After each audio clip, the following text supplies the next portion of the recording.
Hello there.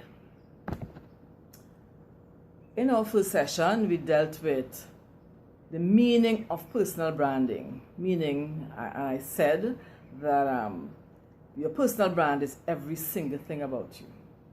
Every single thing. Articulation, communication, your dress code, your manner, your attitude, everything about you is your personal brand. Your personal brand is really how people see you, not about how you feel about yourself. Part of it is that, because you have to know how you feel about yourself, but how you present yourself to others, how do people perceive you, and that becomes your personal brand. Today's course outline, we are going to be talking about the outside, the external appearance. And I hope you have your pens and paper ready, because you should take notes, because today is really about doing a self-assessment of who you are, who you think you are, how you feel about yourself, and so on and so on. And some of the important, take note, some of the important aspects of objectives of your personal brand should be to discover your passion, which I think most of us already have. We know where we are going and what we are passionate about, what we want our business to be about, because this is going to tell your story. Part of your personal brand is telling your story, right? Telling my story. To grow your professional network, to generate leads on sales, to create relationships, to create awareness for your company, your business, to get endorsements, and to get new opportunities, and to adapt to a new life stage. Your plan really should be to be authentic, and to do some research on brands that resonate with you. Not to copy, but to do some research on brands that resonate with you. Because I always tell people, there's nothing new under the sun. So, I'm an image consultant. There's several of us outside there. And the general information will probably be the same. But it's how you brand your authentic, how you put yourself into it, your personal perception, your personal take on everything, on your business. Yes. So pens and paper ready. We are going to have my notes in front of me so that I could follow through and not forget any part of this. Is important to determine who your clients are and who you're hoping to reach. Yes. And your products and your services should match your brand. Just as a side note. So we're looking at the outside, and we will explore 5 different categories of how we determine where to place ourselves in terms of our external look. And those 5 different categories are classic, creative, romantic, dramatic, and the natural looking woman. So let's define first of all classic.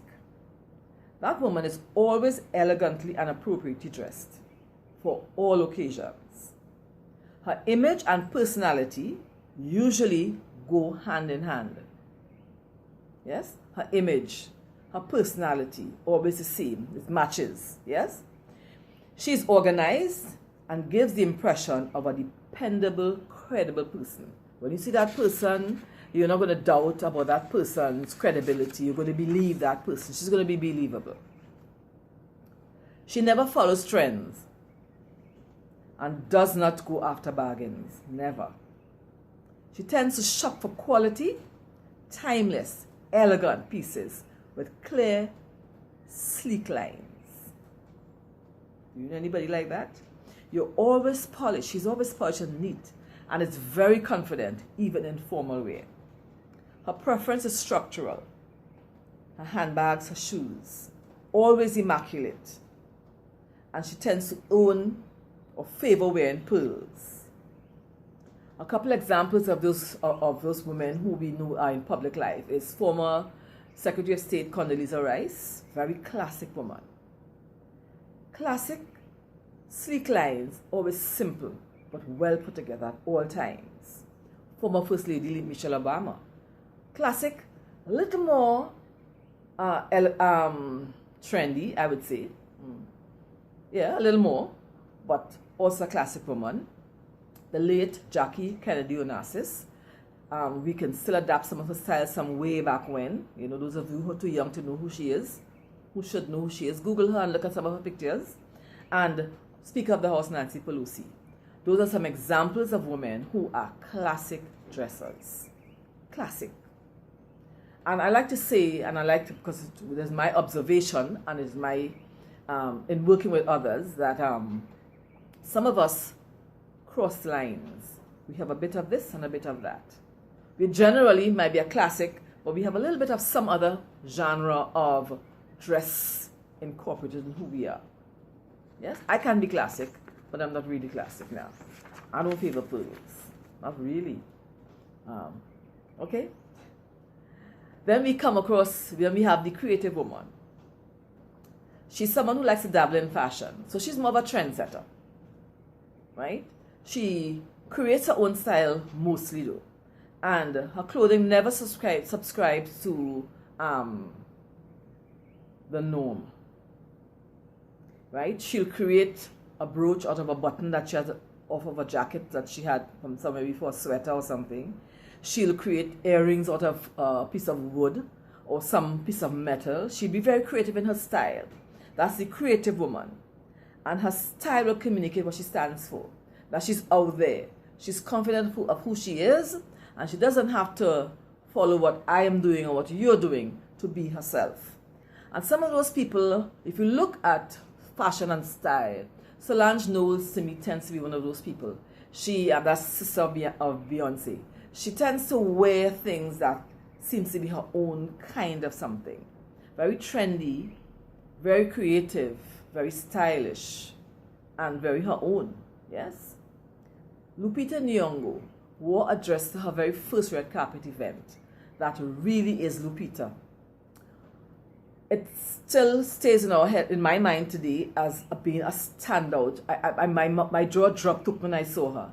And I know that it is not something that maybe I will be able to pull off the way she did.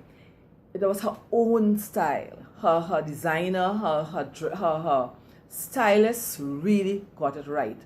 And really captured Lupita's essence in her creativity. We also have the romantic style woman. This is the lady who loves ruffles and frills and lace and bows.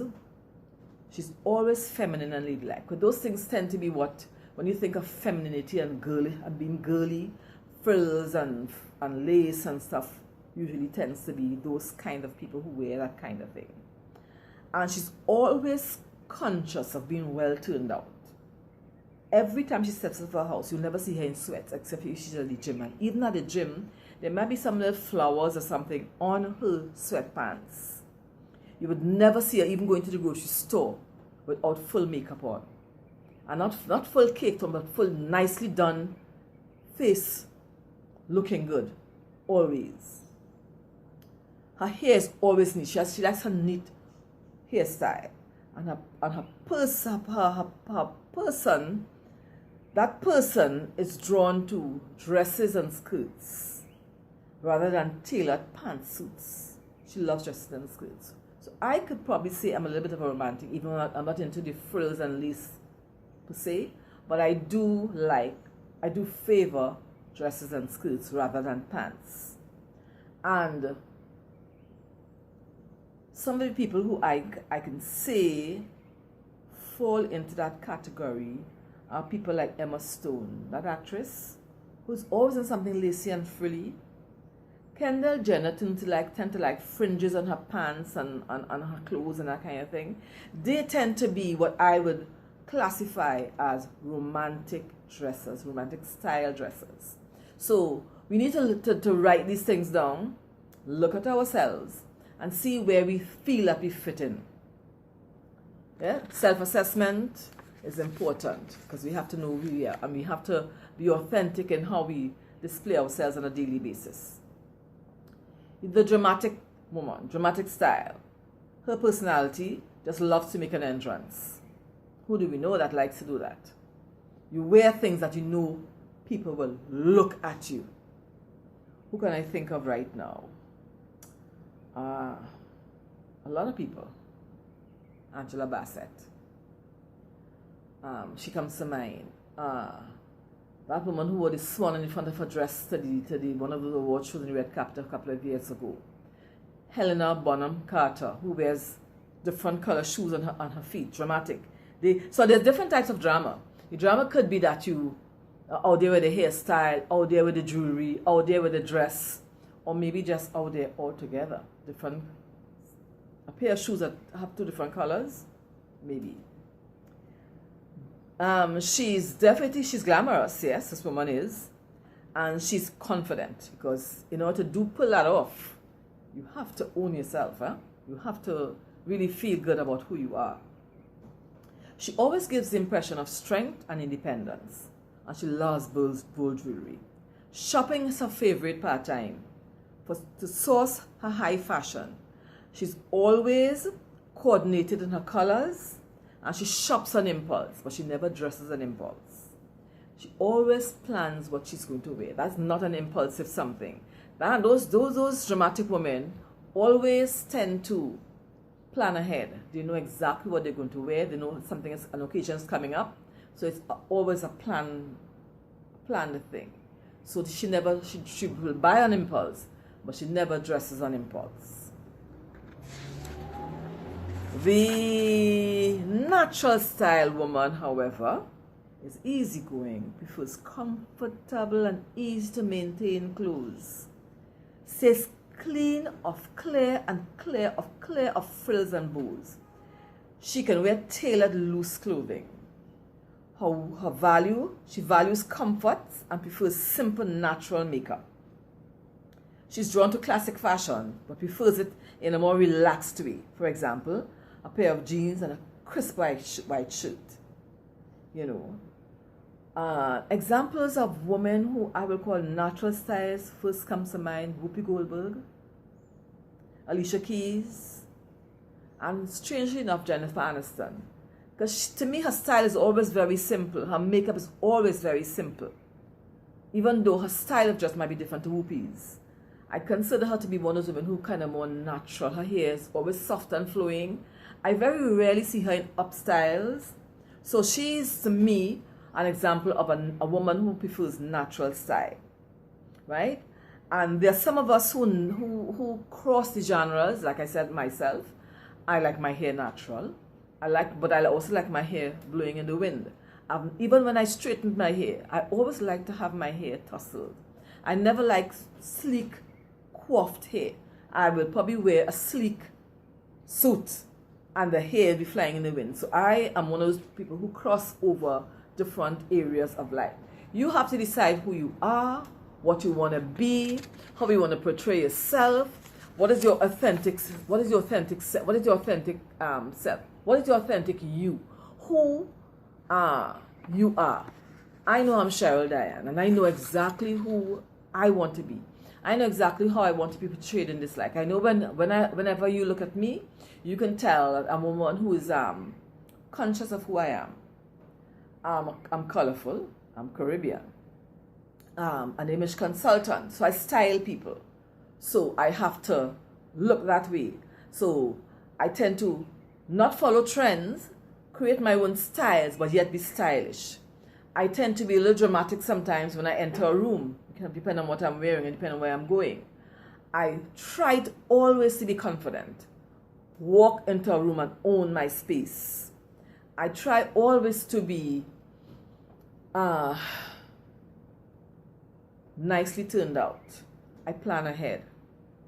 I never do things impulsively. I may shop impulsively sometimes, not all the time. I try to control my budget where that is concerned.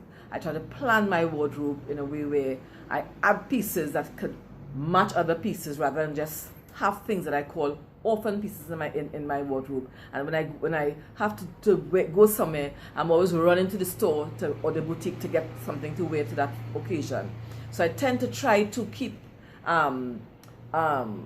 clothes that I can make capsules with, so I could mix and match. Like this dress, I can wear a black jacket over it, or a white jacket, a white blazer, and some nude shoes, or maybe a pair of red shoes and make it look different, a pair of pearl earrings, and go to maybe a meeting in this. I could also just hang a string of pearls around and look a little more classic. I could also wear just like this with my fringe earrings and look very trendy and dramatic. So I tend to shop for things that cross the lines, that I could create capsules with, that make sense, so that I could control my budget, my spending on my clothes, that I don't have to run to the store every single time I have to step out for an occasion or a meeting. So we have to look at us. Remember, creating your personal brand is really about how you want to be seen, more about how you see yourself. But you also have to be authentic. So it's like is it a yin and a yang? It's like that. You have to be authentic to who you are, how you feel about yourself, and you also have to be mindful about how you want others to see you. Because remember, we are building businesses, and we we're trying to form networks, and we're trying to create a client list, we're trying to get followers, we're trying to be believable, and all of these things encompasses who we are. Our personal brand is important. Our personal brand means a whole lot. We have to be